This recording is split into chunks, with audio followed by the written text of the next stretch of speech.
Fala pessoal, sou o Fábio Souza e hoje estamos no nosso canal Acima para tratar de um tema um pouco diferente. Normalmente falamos sobre equipamentos, certificações, testes, curiosidades e hoje a gente vai falar de alguma coisa relacionada a esses equipamentos que a gente trata, porém algo diferente. Então hoje vamos falar sobre a Norma Técnica Brasileira de Resgate, né? A NBR 16710, parte 1 e parte 2.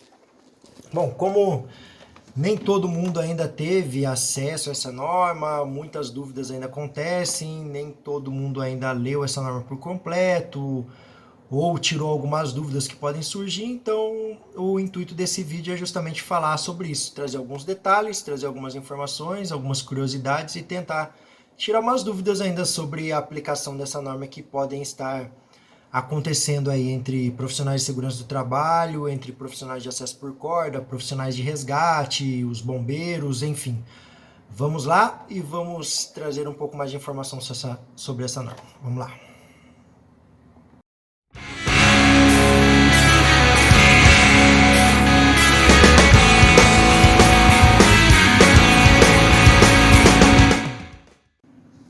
Bom, pessoal, então tá.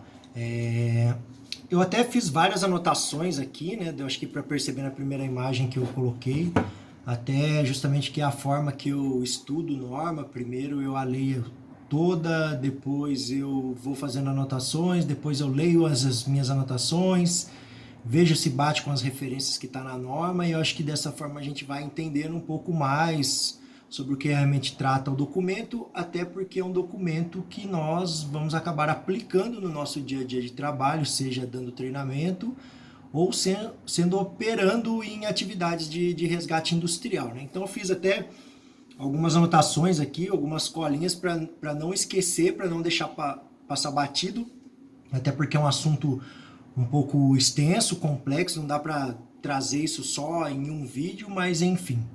Vamos tentar esclarecer aí da melhor forma as dúvidas que podem estar acontecendo sobre essa norma e a melhor forma da gente conseguir aplicá-la no nosso dia de trabalho.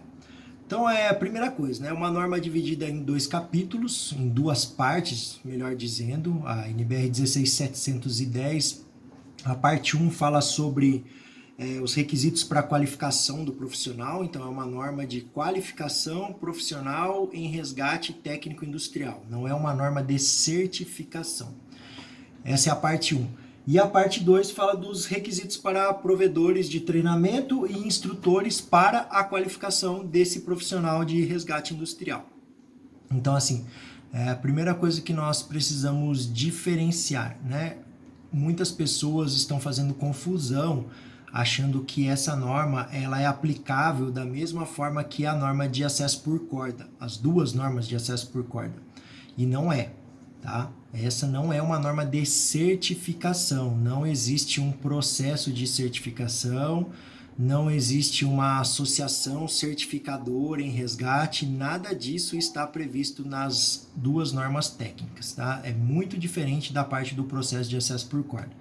Acesso por corda é uma coisa, resgate por cordas é outra. É claro que ambos acabam se encontrando, mas são, na parte principalmente de treinamento, é totalmente diferente. Então, a primeira coisa que nós deveríamos de pontuar é que essa é uma norma de qualificação de profissional em resgate industrial, por cordas ou sem cordas, até porque nem todo resgate industrial a gente precisa de corda. Muitos resgates, por exemplo, de espaço confinado, são feitos em tanques, por exemplo, onde você não precisa de corda. Você simplesmente entra num tanque por uma boca de visita, com as devidas medidas de segurança, coloca a vítima numa prancha, num imo, num halfback ou com uma chave de Haltech, estabiliza a vítima e coloca ela por lá de fora, entrega ela para a equipe médica e pronto, o resgate está feito. Então, nem todo resgate industrial é feito por cordas. Isso também é importante a gente esclarecer. Mas vamos aos detalhes da norma. Bom, a quem se aplica essa norma, né? Quem é que para quem ela foi escrita, vamos dizer assim? Ela é aplicável para a pessoa que quer trabalhar, que já trabalha ou vai fazer parte de um grupo de resgate industrial, e ela é aplicável aos provedores que vão dar esse tipo de treinamento. Lembrando que esse treinamento não necessariamente precisa ser dado por uma empresa de treinamento, nem precisa ser dentro de um centro de treinamento. Esse treinamento pode ser dado pela própria empresa que vai formar os seus resgatistas dentro das suas próprias instalações. Tá? Não tem nada que exige que isso seja feito dentro de um centro de treinamento por uma escola de treinamento. Basta seguir os requisitos de orientação, isso é bom lembrar também, não obrigatórios, que estão previstos na parte 2 dessa norma. E, obviamente, a quem ela mais se aplica depois disso são as pessoas que vão contratar esse serviço. Então, ela é uma orientação, isso inclusive está definido lá na NBR, que ela serve como orientação para pessoas que contratam serviços de resgate industrial, para pessoas que precisam fazer gestão de resgate industrial ou que estão escrevendo um plano de resgate por um trabalho em altura, espaço confinado e querem entender como compor a sua equipe de resgate, o mínimo de qualificação que essas pessoas deveriam de ter. É sobre isso que a norma está embasada. O que a NBR não determina? Ela não determina como você vai atuar em resgate. Ela não determina como você vai escrever um plano de resgate, como vai gerenciar esse resgate. Ela não determina o tipo de equipamento que você tem que utilizar, não determina o tipo de nó que você tem que utilizar. Isso tudo faz parte do planejamento da empresa. Isso está na mão do empregador, não está definido na norma. A norma fala especificamente de qualificação, de treinamento e de requisitos para dar o treinamento. Ela não fala de gerenciamento de resgate, ela não fala de plano de resgate, não fala sobre os equipamentos mínimos necessários, nada disso. Isso ainda faz parte do dever de casa do empregador, de quem contrata esse tipo de mão de obra, quem vai gerir esse tipo de mão de obra. Então, aonde é que a gente vai encontrar isso, por exemplo, esses dados? Poxa, Fábio, mas e agora? Como é que eu sigo isso? Bom, nós já tínhamos informações sobre isso. Nós já tínhamos a NBR 15219, que fala sobre confecção de plano de emergência. Nós já temos a ISO 31000, a 31010, que fala sobre o gerenciamento de risco, que fala sobre elaboração de análise de risco, que vão dar origem a um plano de resgate, que já estava previsto lá na NR35, na NR33, na NBR 16577, na NBR 16489. Então, nós já temos referências para isso, para essa parte de gestão. O que nós não tínhamos, e a norma veio a suprir de certa forma, é a parte de qualificação mínima, sobre treinamento mínimo, carga horária mínima, conteúdo programático mínimo. É nisso que está embasado. Então, mais algumas coisas aqui. A norma ainda fala sobre a quem não se aplica os dizeres dessa NBR aqui. Então, ela não se aplica em atividades esportivas, ela não se aplica em atividades de montanha, de turismo, em atividades de acesso por corda e muito menos em atividades de salvamento e resgate já realizados por bombeiros militares, pelo poder público. Tá? Nenhuma das recomendações que estão nessa norma são aplicáveis a esse tipo de público. É claro que eles podem utilizar isso como referência se assim quiserem, mas em nenhum momento essa norma é aplicável a esses setores que eu citei, que já estão descritos inclusive no texto da norma. Seguindo aqui, né? O que essa NBR ela mais determina, então, de interessante? A parte 1, ela determina níveis e requisitos de capacitação e de habilidades mínimas para atender esses, como eles colocaram lá, níveis de treinamento, né? O nível básico, o nível inicial, o nível intermediário e o nível avançado, até para não dar confusão com nível 1, nível 2, nível 3, para não dar confusão com acesso por corda. Então, como é que ficou distribuído isso, né? A norma, então, ela coloca lá nesses níveis de qualificação e de habilidades, o primeiro nível, que eles chamam como nível básico, que seria o nível industrial. É até colocado lá que seria um treinamento ou habilidades a serem desenvolvidas principalmente por trabalhadores que já estão num serviço de trabalho em altura ou de espaço confinado e que aí vão desenvolver habilidades para fazer resgate entre a própria equipe ou para brigadistas de nível básico, conforme a NBR 14276. Bom, isso são premissas da norma. Então ela até coloca assim, de certa forma, um nível de qualificação extremamente simples demais, inclusive o nível industrial. Tão simples que não é definido nem carga horária para esse treinamento. Existe um conteúdo programático até extenso, mas sem definição de carga horária. Porém, na parte de resgate mesmo, a definição seriam resgates apenas de plataformas seguras, de estruturas seguras, seja em plano elevado ou não, aonde esse resgatista se deslocaria apenas utilizando seus equipamentos de proteção contra queda, de retenção de queda ou de restrição em posicionamento, e realizaria o resgate apenas com sistemas já pré-montados e entregues para ele, ou sistemas de pré-engenharia, né, que são um termo novo, não se falava muito sobre isso aqui no Brasil, mas são aqueles sistemas que o próprio fabricante já desenvolveu, que você não mexe nele e ele vai ter que atuar sempre da mesma forma conforme planejado pelo fabricante. Para esclarecer muito bem, são equipamentos basicamente dentro de tambores com corda, com cabo de aço ou com fita, onde você mexe uma manivela.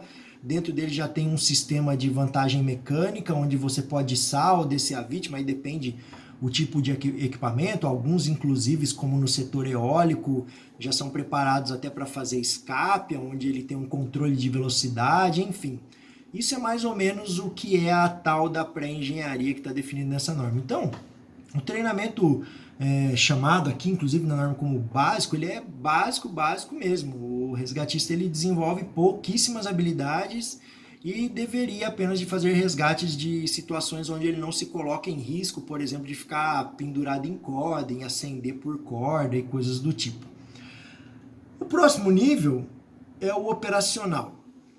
É um nível complementar, ele é colocado na NBR como nível inicial, é depois do básico. Inclusive você nem precisa fazer o industrial, você já pode fazer o curso operacional direto. Tem uma carga horária definida mínima de 24 horas. Tem um conteúdo programático muito semelhante ao do industrial, tanto na parte de deslocamento, tanto na parte de uso de pré-engenharia, de pré-montados, mas ele começa a dar uma evoluída nesse treinamento, que ele começa a passar habilidades para o resgatista de fazer deslocamentos em corda, fazer resgates de vítima penduradas em corda, ou, por exemplo, uma vítima pendurada por um trava-quedas, onde o resgatista vai ter que descer por uma corda ou subir por corda para chegar a essa vítima e levá-la a uma situação segura. Já começa a entrar um pouquinho mais de montagem, de ancoragem, um pouco mais de montagem de nós, mais manuseio de corda, mais habilidades com organização de equipamentos, enfim. É o que eles chamam de nível inicial. Treinamento de 24 horas, mínimo, não quer dizer que você precisa só fazer isso, e o conteúdo programático também é mínimo, tanto o industrial, o operacional, ou o nível líder, ou o nível coordenador, eles têm um requisito mínimo, um conteúdo programático mínimo, não quer dizer que você precisa fazer só isso, até no próprio curso industrial. Eu ministro esse curso industrial e eu nunca ministro apenas com esse pouco conteúdo técnico que está aqui na norma, onde o resgatista só operaria com pré-montados ou pré-engenharia, enfim. São diretrizes mínimas, né? É apenas para dar uma base, uma receitinha de bolo onde você pode evoluir. Depois, a gente passa aí, vou até girar aqui porque tem muita anotação que eu fiz aqui, dá para ver, tem anotação aqui, é o jeito que eu vou estudando a norma. O próximo nível, então, previsto na NBR é o nível líder, é um curso de 32 horas mínimo, com conteúdo programático que ainda trata das mesmas coisas de pré-montado e pré-engenharia do industrial e do operacional. E aí começa uma evolução maior nesse líder, onde ele começa a fazer manobras de resgate em cordas, principalmente, muito semelhantes com algumas manobras de resgate do nível 2 de acesso por corda. Então já entra um pouquinho mais de complexidade nessas manobras de operação com cordas, de estar na corda, né, pendurado na corda, descendo ou subindo, ou trocando, fazendo transferência de corda, ou passando um desvio, passando um fracionamento, ribilei, seja lá como vocês chamam, é tudo a mesma coisa. E aí começa a entrar um pouquinho mais sobre montagem de vantagem mecânica, mais sobre operações de equipamento, sobre conhecimento de inspeção de equipamento, de organização, e aí a evolução então para esse líder. Outra diferença que tem nisso também nesses cursos, que eu acabei nem falando, né, é quanto ao mínimo que a pessoa precisa ter para fazer esse curso. O industrial, ele coloca que a pessoa tem que ter pelo menos o 5º ano do ensino fundamental e tem que ter um curso de primeiros socorros válido, sem determinação de carga horária, adequado à análise de risco do plano de resgate que ele vai trabalhar. No nível operacional, diz que a pessoa também precisa ter curso de primeiros socorros válido e precisa ter ensino fundamental.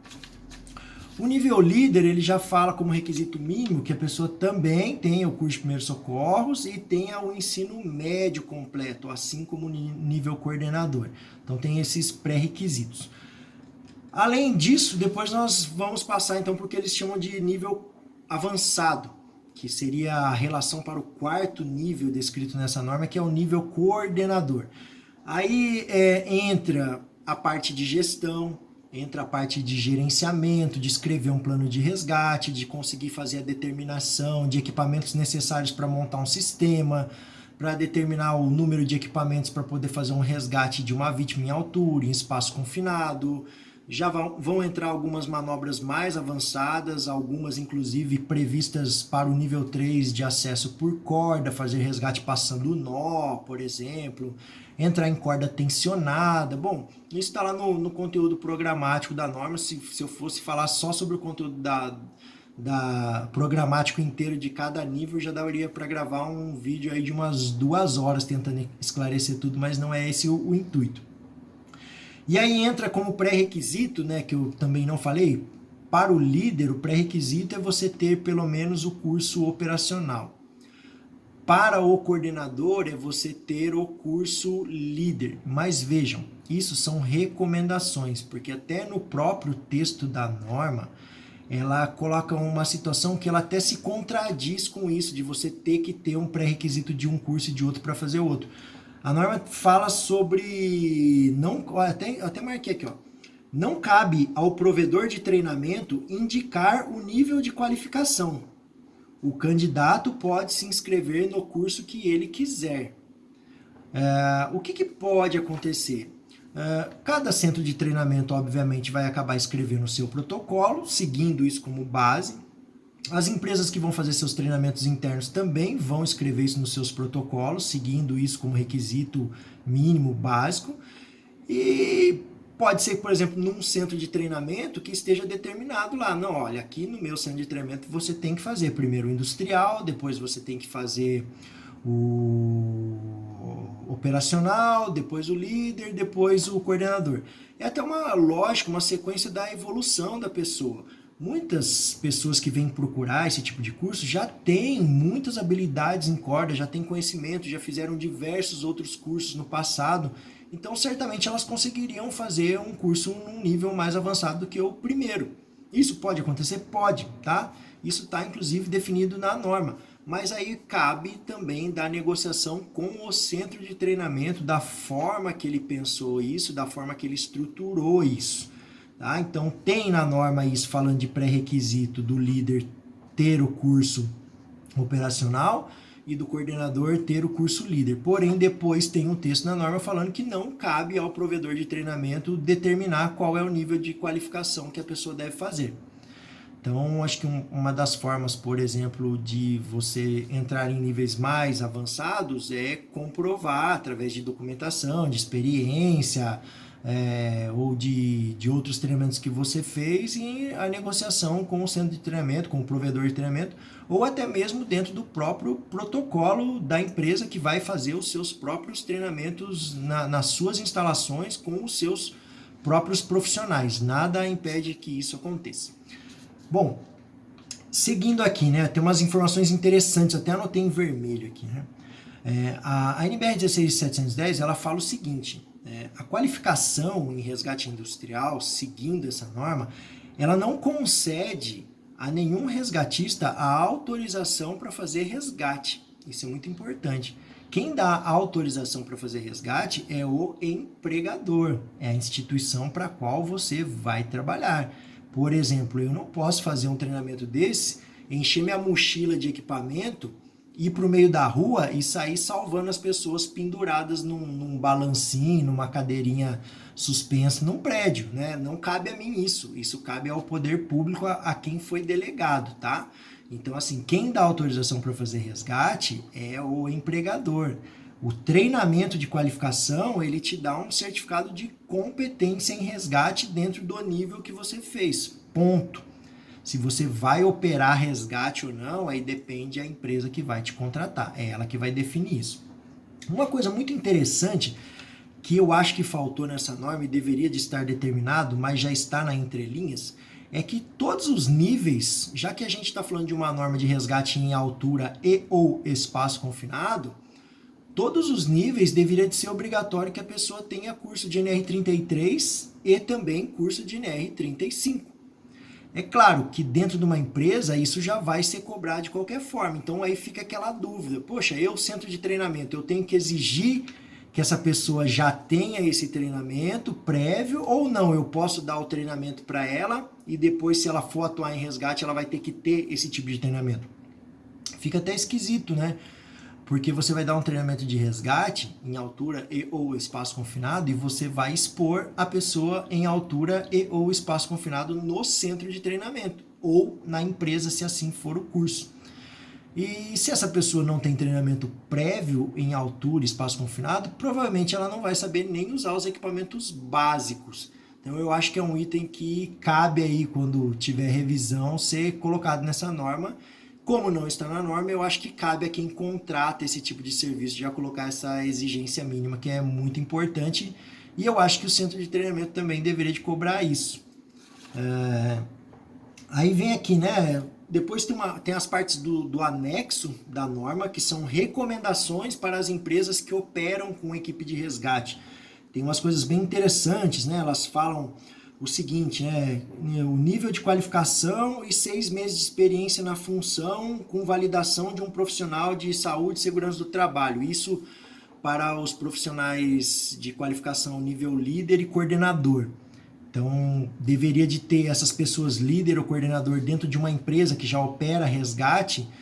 A norma ela coloca isso como uma recomendação no anexo, que você tenha um mínimo de experiência em resgate industrial de 6 meses e que essa experiência seja reconhecida por um profissional de saúde e segurança do trabalho. Então, um técnico de segurança ou um engenheiro de segurança reconhecendo essa sua experiência para determinar quem são os líderes e os coordenadores de resgate dentro de uma empresa. Outra coisa importante também que tem lá no anexo para as empresas, né, que já possuem equipes de resgate é assim, que além da qualificação em resgate, é muito importante que a empresa ela faça uma manutenção de treinamentos internos dessas pessoas já qualificadas e também que ela faça pelo menos um resgate, um simulado de resgate a cada 12 meses. Obviamente que isso vai trazer muito mais capacitação, muito mais experiência para a pessoa que simplesmente só fez um curso de qualificação num centro de treinamento. Isso é muito importante. Não é porque eu fiz um curso de qualificação num centro de treinamento, não importa se é coordenador, líder, se é operacional, industrial, eu não sou resgatista, tá? Simplesmente eu fiz um curso e recebi um atestado de competência. Então, continuando. Então, quem vai determinar se você vai ou não operar dentro de uma empresa de resgate, se você vai operar ou não num plantão de resgate, se você tem competência ou não, quem vai determinar isso é o empregador. É quem vai contratar a sua mão de obra. São essas pessoas que vão determinar. Simplesmente fazer um treinamento de qualificação em resgate não torna ninguém um profissional para fazer resgate. A experiência vai ser muito importante nisso, né? Acredito eu que muito mais importante. Mas é claro que a gente precisa ter um princípio. E o princípio mínimo é a gente se qualificar de alguma forma. E é justamente dentro disso que essa NBR ela traz alguns parâmetros interessantes, de ter pelo menos um mínimo de orientação para quem vai prover o treinamento e para quem vai fazer esse tipo de treinamento. Aí, outra coisa interessante que está descrito lá no anexo dessa norma, na parte A, é sobre, além de você ter essa equipe de resgate, você deveria estabelecer procedimentos de resgate, procedimentos operacionais de resgate. E esses procedimentos de resgate, planos de resgate, eles deveriam de ser escritos por um profissional legalmente habilitado ou por uma pessoa com qualificação em coordenador ou líder de resgate. Perdão, líder não, acho que na norma está só coordenador, se não falha a minha memória. Estou até olhando minha anotação aqui. Então é um responsável legalmente habilitado ou alguma pessoa com um nível de qualificação como coordenador em resgate para ser o responsável por escrever o plano de resgate de acordo com o cenário pré-determinado numa análise de risco para trabalho em altura ou para espaço confinado. O que mais que está lá na parte de anexo, de recomendações, que isso aqui inclusive é até um algo a mais, né? Isso já foge da parte de qualificação mínima da parte 1 da norma, ela coloca recomendações mesmo para quem já tem serviço de resgate operando dentro da sua própria empresa. Então fala lá sobre realizar simulados reais dentro da empresa, isso é muito importante porque fazer simulado em barracão de centro de treinamento, 7, 8, 9 metros é uma coisa. Fazer simulado numa planta industrial operando com ruído, com vento, com equipamento quente operando na região, em cima de uma torre de 30, 40, 20 e poucos metros, é totalmente diferente. Centro de treinamento já está tudo bem definido, você já sabe onde são os pontos de ancoragem, o que funciona, o que não funciona. Dentro de uma empresa, quem vive essa realidade sabe que é totalmente diferente. Por isso que as coisas têm que ser muito bem planejadas com antecedência e devem ser estudadas com antecedência, que é onde a gente faz esse dever de casa quando nós estamos elaborando planos de resgate, procedimentos de resgate e planos anuais de simulado. Eu mesmo acho que um simulado só é muito pouco. Deveria de colocar uns 10 simulados, 12, um simulado por mês, por exemplo. Um simulado por ano de resgate é muito pouco. Enfim, mas é o mínimo que está definido na NBR. Que mais?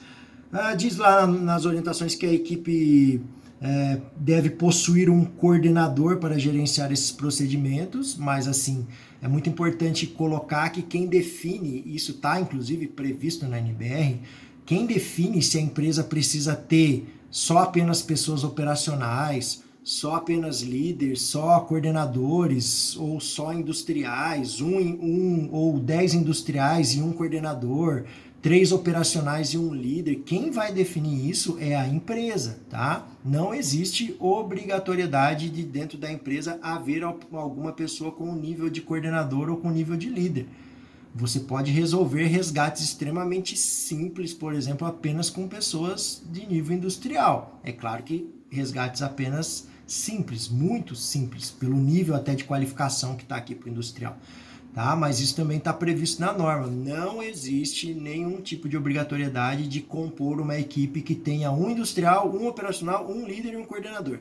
Quem deve definir isso é o empregador, baseado na sua análise de risco ou nas suas análises de risco, nos seus cenários de risco e de acordo com os trabalhos que vão acontecer no dia a dia ou numa parada de manutenção, que é geralmente onde mais se atuam equipes de resgate contratadas, são em paradas de manutenção, enfim, quem deve determinar isso é o empregador.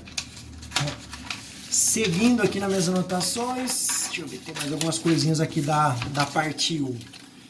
Depois vem uma próxima parte do anexo lá também interessante, que é a parte do plano de resgate.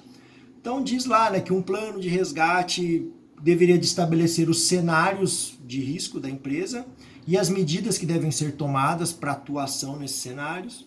Ele deve ser elaborado por um coordenador ou por um profissional qualificado em resgate formalmente indicado pela empresa. Aqui mais uma vez o reforço que a responsabilidade é da empresa.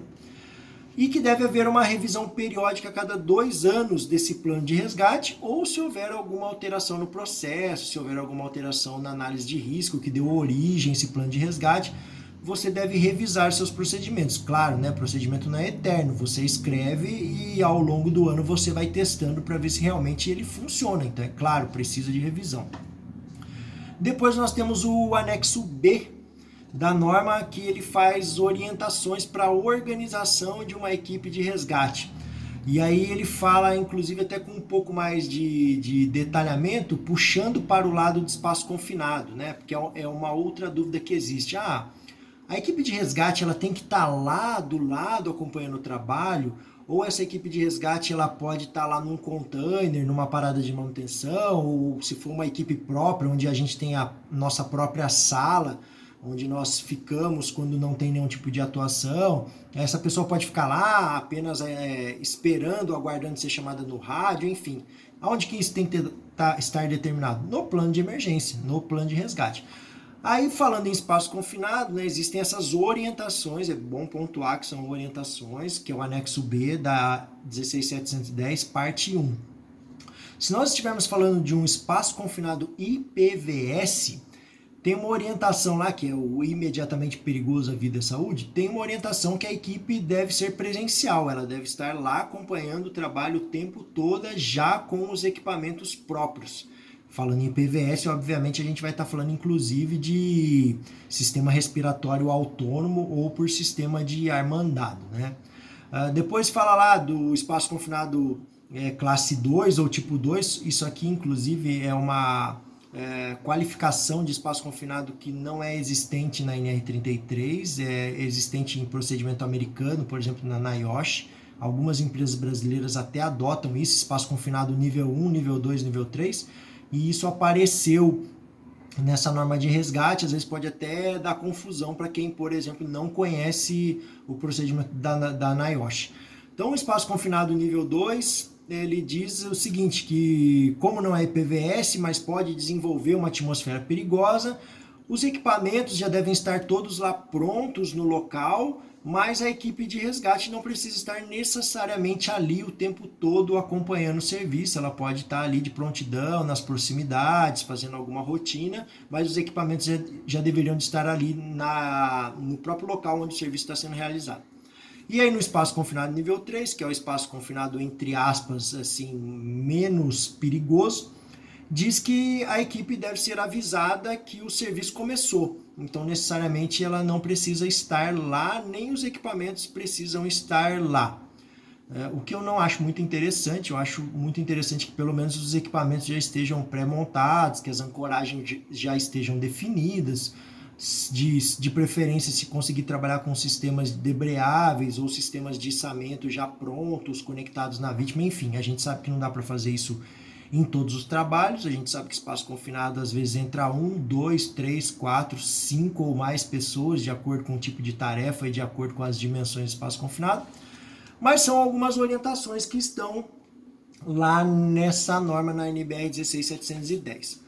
Bom, como esse vídeo aqui vai ficar muito extenso, então eu vou fazer esses comentários desse primeiro nível, nesse primeiro vídeo, apenas falando da parte 1, que é a parte de qualificação, e algumas orientações que estão no anexo sobre o gerenciamento dessa equipe de resgate, um pouquinho sobre o plano de resgate. É claro que para falar de plano de resgate, essa norma ela não fala praticamente nada, ela tem só esses detalhezinhos, então precisa de um pouquinho mais de estudo, um pouquinho mais de conhecimento em outras normas, em outros procedimentos, até alguns outros livros muito interessantes sobre isso.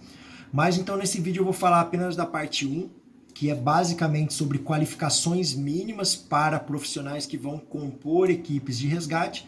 E aí depois no próximo vídeo eu entro na parte 2, tirando algumas dúvidas sobre os provedores de treinamento, os requisitos mínimos para prover esse tipo de treinamento e algumas coisas que estão previstas lá na norma, tá joia? Eu espero que de alguma forma essas dicas, essas orientações que eu estou dando aqui sejam úteis. É claro que eu não sou o dono da verdade, eu apenas estou passando nesse vídeo o que eu já li várias vezes essa norma, do que eu estudei, do que eu interpretei, e é claro que de alguma outra forma as pessoas podem entender isso de formas diferentes ou podem aplicar de formas diferentes, Mas fica então o recado, principalmente para quem ainda não conseguiu ter acesso ao conteúdo da norma que está vigorando desde o dia 28 de julho, já está disponível lá, publicado no site da ABNT, é uma norma paga, então a gente precisa entrar, ter um acesso lá no catálogo, comprar essa norma para poder fazer a leitura dela completa, ou trabalhar numa empresa que paga acesso a essas normas, enfim. Tá? Então, espero que oriente de alguma forma, principalmente os profissionais de segurança do trabalho que contratam, que gerenciam, as pessoas que vão buscar qualificação nessa parte de resgate para ter um pouquinho mais de orientação.